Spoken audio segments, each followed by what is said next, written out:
Hi student আমি প্রিয়াঙ্কা বৈদ্য চলে এসেছি আরেকটা নতুন ভিডিও নিয়ে।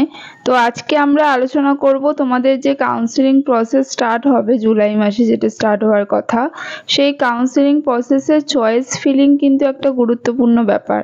তো চয়েস ফিলিং এর উপর অনেকটা ডিপেন্ড করে যে তোমরা কোন কলেজ পাবে বা পাবে না, সেটা কিন্তু ডিপেন্ড করে।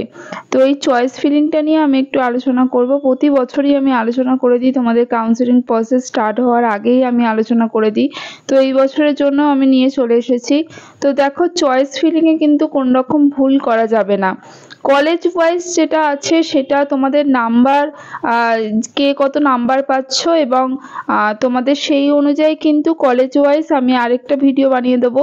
তো এখন আমি ওভারঅল একটা বলে দেবো যে কীরকম কলেজ তোমরা মানে পরপর সাজাবে যেইভাবে, সেটা কিন্তু আমি বলে দেবো। তো দেখো, চয়েস ফিলিং করতে গেলে তোমাদের দুভাবে তোমরা করতে পারো। তোমাদের নাম্বারের ওপর অনেকটা ডিপেন্ড করছে, আর অনেকটা ডিপেন্ড করছে তোমরা কি চাইছো, ঠিক আছে, সেটার উপর ডিপেন্ড করছে। তো অনেকের এরকম ইচ্ছা থাকে যে এমবিবিএসসি পড়বো, সেটা গভর্নমেন্ট কলেজ হোক বা প্রাইভেট স্টেট কোটা হোক, এমবিবিএসসি পড়বো। আবার অনেকের এরকম চিন্তা ভাবনা থাকে যে আমরা গভর্নমেন্ট কলেজে পড়বো, এমবিবিএস পড়ি বা আমরা ডেন্টাল পড়ি, গভর্নমেন্ট কলেজেই পড়বো, ঠিক আছে, প্রাইভেট কলেজে পড়বো না। তো সেই হিসাবে আমি দুটো তোমাদের সাজিয়ে দিচ্ছি, যারা যেরকম ভেবেছো সেইভাবে চয়েস ফিলিংটা করবে। আর কলেজ ওয়াইজ চয়েস ফিলিংটা আমি খুব তাড়াতাড়ি নিয়ে আসবো, ঠিক আছে। দেখো, তোমরা একটা হতে পারে সমস্ত গভর্নমেন্ট কলেজগুলো, এমবিবিএস এর গভর্নমেন্ট কলেজগুলো প্রথম দিকে দিয়ে দেবে, ঠিক আছে। এবার যার যেরকম নাম্বার আছে সেই হিসেবে কলেজের নামগুলো আমি তোমাদের সাথে আলোচনা করে দেবো, নাম্বার ওয়াইজ আলোচনা করে দেবো, ক্যাটাগরি ওয়াইজ। আচ্ছা, তো প্রথমে তোমরা এমবিবিএস এ কি করবে, এমবিবিএস এ যতগুলো গভর্নমেন্ট কলেজ আছে সেইগুলো তোমরা দিয়ে দিলে। তারপরে তোমরা গভর্নমেন্ট ডেন্টাল কলেজগুলো দিয়ে দিলে। যাদের একদম ইচ্ছা আছে যে তোমরা গভর্নমেন্ট কলেজেই পড়বে, এমবিবিএস হোক অথবা ডেন্টাল হোক, তারা কিন্তু প্রথমে এমবিবিএস গুলো দিয়ে দেবে, সবগুলো সাজিয়ে দিয়ে দেবে, এবং তারপরে কিন্তু গভর্নমেন্ট ডেন্টাল কলেজগুলো দিয়ে দেবে, ঠিক আছে।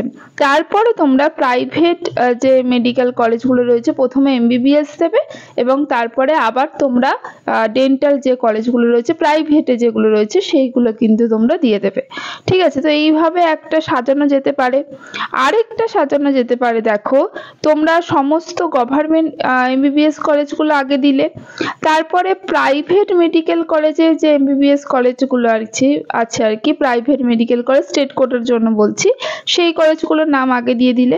তারপরে তোমরা গভর্নমেন্ট ডেন্টাল কলেজ দিলে এবং তারপরে প্রাইভেট ডেন্টাল কলেজগুলো দিলে। যাদের ইচ্ছা যে এমবিবিএস নিয়েই পড়বো, সে গভর্নমেন্ট হোক অথবা প্রাইভেট স্টেট কোটায় হোক, মানে সেমি গভর্নমেন্ট হোক, যাদের ইচ্ছা এমবিবিএসই পড়বো, তারা কিন্তু এইভাবে সাজাবে। সমস্ত গভর্নমেন্ট কলেজগুলো এমবিবিএস এর আগে দেবে এবং তারপরে প্রাইভেট মেডিকেল কলেজ এমবিবিএস এর যেগুলো রয়েছে স্টেট কোটার জন্য তোমরা অ্যাপ্লাই করবে, ঠিক আছে। তো তোমরা জানো এই বছর কিন্তু কিছু প্রাইভেট কলেজে অ্যাড হতে পারে, তোমরা স্টেট কোটার জন্য অনেকেই অ্যাপ্লাই করতে পারো এবং সেটা কিন্তু হয়ে যাওয়ার সম্ভাবনা বেশি রয়েছে।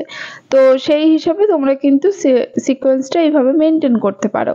আর কলেজ ওয়াইজ কার কত নাম্বার আছে সেই অনুযায়ী কলেজ ওয়াইজ কিভাবে সাজাবে, সেটা আমি খুব তাড়াতাড়ি সেই ভিডিওটা নিয়ে আসবো।